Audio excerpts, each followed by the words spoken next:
बात है जब देवी माता लक्ष्मी ने भगवान श्री हरि विष्णु से कहा, हे स्वामी, मैं जानना चाहती हूँ कि चुगली करने वाली स्त्री को कौन सा पाप लगता है।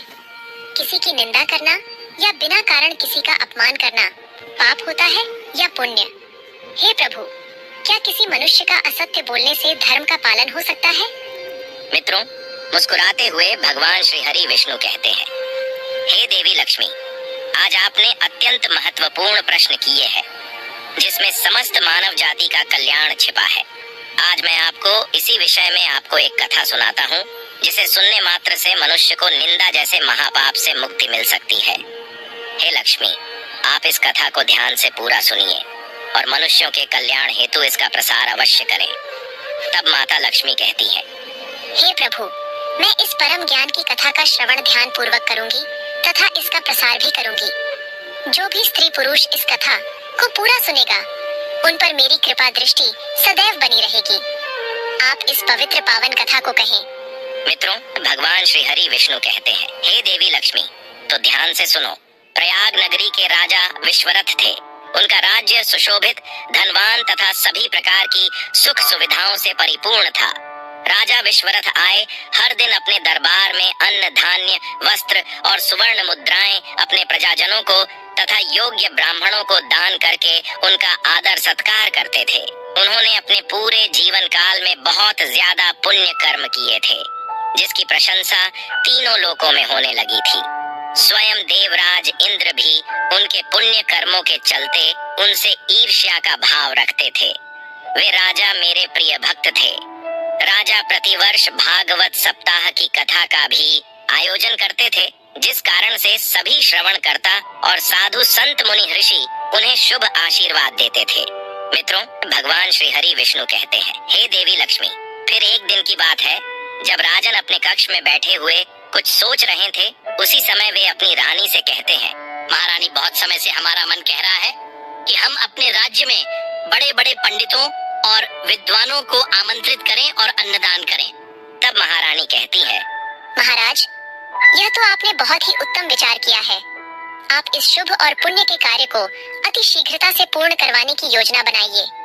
राजा ने ठीक है महारानी से कहते हुए अपने एक महामंत्री को बुलाया और कहा, मंत्री जी, हमें विशेष रूप से ऋषियों मुनियों के लिए अन्नदान का आयोजन करना है। आप तुरंत ही अपने सबसे खास रसोइयों को कहकर सभी प्रकार के पकवानों और स्वादिष्ट व्यंजन बनाने की तैयारी करो। तब राजा और महामंत्री की आज्ञा पाकर रसोइयों ने खुले आसमान में भोजन का प्रबंध किया और महामंत्री से कहा, महामंत्री जी, बहुत सारे प्रकार के व्यंजनों को बनाने के लिए रसोई घर में पर्याप्त जगह नहीं है, इसलिए यहाँ खुले आसमान के नीचे ही भोजन बनाना उचित रहेगा। रसोई की बात को मानकर महामंत्री ने कहा, ठीक है, आपको जो ठीक लगे वैसा ही करो, किंतु ध्यान रखें, भोजन अत्यंत स्वादिष्ट होना चाहिए, क्योंकि महाराज ने विशेष ऋषि मुनियों को आमंत्रित किया है और किसी भी प्रकार की कोई कमी नहीं होनी चाहिए। मित्रों, राजन भी स्वयं रसोई का व्यवस्थापन देखकर और भोजन की विशेष सुगंध महसूस करने से अत्यंत प्रसन्न हो गए। जब महामंत्री ने राजा से कहा, महाराज, दरबार में सभी विशेष विद्वानों, अतिथियों के लिए भोजन का प्रबंध हो चुका है। तब राजन कहते हैं, महान पंडित ऋषि भोजन के लिए आ रहे हैं। महामंत्री जी, भोजन तथा उनकी सेवा में किसी भी प्रकार की कोई कमी नहीं होनी चाहिए, अतः उनके स्वागत के लिए पूरे राज्य को सुशोभित कर दिया जाए। वहीं दूसरी ओर जबकि रसोई में खीर पकाई जा रही थी, उसी समय आसमान में एक चील विषैले सांप को अपने पैरों के पंजे में दबोच कर लेकर कहीं जा रही थी। किंतु जब वह चील उसी रसोई के ऊपर से गुजर रही थी, तब उस विषैले सांप के मुख से कुछ जहर की बूंदें खिड़ में संजोगवश गिर गई, जिसका किसी भी व्यक्ति को आभास न था। वहीं विषैली खीर कुछ ही समय के बाद पककर तैयार हो गई।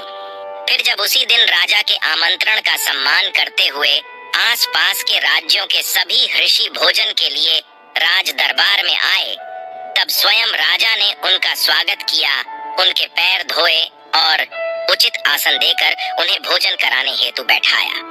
अपने कुछ लोगों के तथा स्वयं के हाथों से राजा ने भोजन ऋषियों को परोसा। सभी लोग आनंद विभोर होकर भोजन का स्वाद ले रहे थे, किंतु कुछ ही समय के पश्चात सभी पंडितों को अचानक से चक्कर आने लगे और वे सभी जगह पर ही भोजन करते समय ही ढेर हो गए। देखते ही देखते वे मृत्यु को प्राप्त हुए। महाराज के सामने ही सभी लोगों ने अपने प्राणों को त्याग दिया। इस शुभ अवसर पर ऐसा विघ्न देख राजा को गहरा सदमा लगा। उन्होंने तुरंत ही अपने सेवकों से कहकर वह सारा भोजन फेंकवाया और अपने महल में ब्राह्मणों की अकाल मृत्यु को जानकर राजन सोचने लगे कि अब मुझे घोर ब्रह्म हत्या का पाप लगेगा, जिससे जन्म जन्मांतर तक मुक्ति नहीं मिल सकती। ऐसा सोचते हुए राजा अपने राज्य का त्याग करके एक वन में तपस्या करने हेतु चले गए। मित्रों, भगवान श्री हरि विष्णु कहते हैं, हे देवी लक्ष्मी, जब वे सभी ऋषि मुनियों की आत्मा जब धर्मराज के दरबार में जा पहुंची, तब उन सभी को धर्मराज ने अपने अपने कर्मों के अनुसार अलग अलग लोकों में भेज दिया और कुछ ने अलग अलग योनियों में जन्म लिया। अपितु चित्रगुप्त को यह प्रश्न पड़ गया कि इनकी अकाल मृत्यु का पाप किसे मिलना चाहिए और इस महाभयानक ब्रह्मा हत्या का पाप किसे भुगतना पड़ेगा, क्योंकि इस विचित्र स्थिति में चित्रगुप्त जब यमराज से उनकी राय मांगते हैं, तब यमराज भी धर्म के अनुसार न्याय करने में असमर्थ हो जाते हैं और यमराज चित्रगुप्त से कहते हैं, हे चित्रगुप्त, इस विषय में राजन तो निर्दोष है, क्योंकि वह अत्यंत पुण्यवान है तथा उसने तो अन्नदान के उद्देश्य से इन मुनियों को बुलाया था और वह स्वयं पश्चाताप भी कर रहे हैं। दूसरी ओर जो रसोई खीर पका रहा था, वह तो इस बात से बिल्कुल अनजान है कि इस खीर में सर्प का विष गिरा था तथा उसने अनजानवश भोजन परोसा था। वही आकाश में जो चील सांप को लेकर जा रही थी, वह तो अपने बच्चों के लिए भोजन की व्यवस्था कर रही थी, वह भी इस ब्रह्म हत्या की भागी नहीं हो सकती है। वह सर्प जिसे चील उड़ा ले जा रही थी, वह सर्प तो स्वयं के प्राणों की रक्षा हेतु झटपट कर रहा था और अनजानवश आत्मरक्षा हेतु उसने विष को उगला था, जो कि इन ऋषियों को परोसी हुई खीर में जा गिरा था। तब धर्मराज अत्यंत चिंतित होकर भगवान श्री हरि का चिंतन करते हैं, क्योंकि अगर उन्होंने गलत प्राणी को सजा सुना दी तो वे भी इस महापाप के भागी बन जाते थे। मित्रों, उसी समय स्वयं भगवान श्री हरि यमपुरी में प्रकट होते हैं और यमराज से कहते हैं, हे धर्मराज, आप व्यर्थ की चिंता न करें, समय आने पर आप स्वयं ही इस महापाप के भागी को सजा सुना सकते हैं। बस आप योग्य अवसर की प्रतीक्षा करें। धर्मराज श्री हरि की बात का समर्थन करते हुए कुछ समय के लिए इस बात को भूलकर अपने कार्यों में मग्न हो जाते हैं। मित्रों, भगवान श्री हरि विष्णु कहते हैं, हे देवी लक्ष्मी, इसी तरह कुछ वर्षों का समय बीतता गया।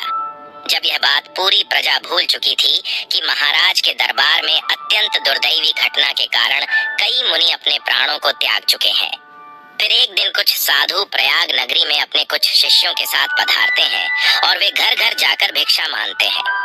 जब उन्होंने एक स्त्री से पूछा, हे देवी, यह नगर बहुत सुंदर है, क्या आप हमें इस राज्य के राजा के दरबार का रास्ता बता सकते हैं? तब उस स्त्री ने आश्चर्य के साथ उनकी ओर देखकर कहा, अरे ओ मुनि जी, आप क्यों स्वयं की मृत्यु को बुला रहे हैं? तब मुनि ने स्त्री की बात सुनकर पूछा, देवी, आप ये कैसे बात कर रहे हो? मैं राज दरबार जाना चाहता हूँ। तब फिर से आक्रोश के साथ वह स्त्री कहती है, हाँ जी, मैं भी उसी राज दरबार की बात कर रही हूँ, जहाँ सैकड़ों आप जैसे मुनियों ने राजा के घर का भोजन खाने से अपने प्राणों को त्याग दिया था। अगर आप फिर भी मृत्यु पाना चाहते ही हैं, तो उस दरबार में अवश्य जाए जिसका राजा स्वयं ब्रह्म हत्या का महापाप कर कर वन में जाकर तपस्या का ढोंग कर रहा है। हमें तो शर्म आती है, हम लोग ऐसे राजा के राज्य में निवास करते हैं। उस स्त्री की बात सुनकर वे सभी लोग उस राज्य से तुरंत ही वापस लौट गए, किंतु वह स्त्री अपने घर तथा नगर में आने वाले अतिथियों और अन्य लोगों को राजा की बुराई करते हुए इस बात को फैला रही थी, मानो जैसे कि किसी जंगल में सूखी घास के कारण तेजी से आग फैलती हो। तत्पश्चात कुछ ही दिनों के बाद उस स्त्री की एक सर्प के काटने के कारण से मृत्यु हो जाती है और वहीं दूसरी ओर राजा विश्वरथ, जो कि सन्यासी बन चुके थे, उनकी भी वृद्ध होने के कारण वन में ही मृत्यु हो जाती है। मित्रों, भगवान श्री हरि विष्णु कहते हैं, हे देवी लक्ष्मी, उन दोनों की आत्मा को लेकर यमदूत धर्मराज के दरबार में आ जाते हैं। जब चित्रगुप्त उन दोनों के पुण्य तथा पाप का लेखा जोखा देखते हैं, तब वे यमराज से कहते हैं, महाराज, आज वह दिन आ ही गया है जिसकी हमें कई वर्षों से प्रतीक्षा थी। हे धर्मराज, ये वही राजा है जिनके दरबार में ब्राह्मणों की हत्या हुई थी। तब धर्मराज कहते हैं, हे चित्रगुप्त, राजन विश्वरथ को ब्रह्मलोक भेज दिया जाए, क्योंकि उनसे यह पाप अनजानवश हो गया था, तथा इस स्त्री को 16 नरकों की सजा दिया जाए, इसकी जीवा काट दी जाए। यही उस ब्रह्म हत्या की भागीदार है। अपने दूतों को और चित्रगुप्त को आश्चर्यचकित देखकर यमराज कहते हैं, हे वत्स, राजन ने तो अपने धर्म का पालन किया था। चील ने स्वयं की भूख मिटाने के लिए सर्प का शिकार किया था। सर्प ने स्वयं की रक्षा हेतु विष को जमीन पर डाला था, जो कि खीर में जा गिरा। यह सभी निस्वार्थ भाव से अपना अपना कार्य कर रहे थे। इन्होंने किसी भी कारण वश यह पाप नहीं किया है, अतः इस पाप को करते समय इन्हें कोई सुख या दुख की अनुभूति ना थी। किंतु वहीं दूसरी ओर इस स्त्री ने अपने कटु वचनों के साथ स्वयं के पालन करता राजा की बहुत ज्यादा निंदा की है। इसमें इसका कोई स्वार्थ हो ना हो, इस महिला ने किसी के अनजान पाप की निंदा अपने ही मुख से कई लोगों से की थी, किंतु इसे राजा की निंदा करने से जो सुख की प्राप्ति हुई थी, इसीलिए यह इस महापाप की भागी बन जाती है। तब चित्रगुप्त कहते हैं, धन्य है आप धर्मराज और प्रभु की लीला। मित्रों, भगवान श्री हरि विष्णु कहते हैं, हे देवी लक्ष्मी, यमराज के आज्ञा अनुसार उस स्त्री को घोर नरक में डाल दिया। हे लक्ष्मी, आपके प्रश्न के अनुसार जो भी व्यक्ति किसी की चुगली निंदा करते हैं, उन्हें इस प्रकार का ब्रह्म हत्या का पाप लगता है। इसीलिए किसी को अपने स्वार्थ या निस्वार्थ भाव से निंदा नहीं करनी चाहिए। कुछ लोग ईर्ष्या के भाव से दूसरों की निंदा करते हैं या चुगली करते हैं। निंदा करने वाला और किसी की निंदा को सुनने वाला दोनों ही पाप के भागीदार होते हैं। हे देवी लक्ष्मी, आपके दूसरे प्रश्न के अनुसार बिना वजह किसी का अपमान करना, उसे शब्दों से प्रताड़ित करना भी पाप होता है। इसीलिए किसी की बुराई नहीं करनी चाहिए। फालतू बातें करना भी पाप होता है, यानी जिन बातों का कोई मतलब ना हो, ऐसी बातें बोलने से दूसरे इंसानों के मन और भावनाओं पर गलत प्रभाव पड़ता है। मन, वचन और कर्म से किसी को दुख पहुंचाना भी पाप कहलाता है। आपके तीसरे प्रश्न के अनुसार किसी मनुष्य का असत्य बोलने से धर्म का पालन नहीं हो सकता। सत्य बोलने से मन शांत रहता है और परेशानियां दूर होने लगती हैं। सत्य बोलने वाला व्यक्ति अपने गुस्से पर नियंत्रण कर लेता है और उसके जीवन में हमेशा शांति बनी रहती है। सत्यता ही एक ऐसी चीज है जिससे इस दुनिया में इंसान अपने कामों में सफलता पा सकता है।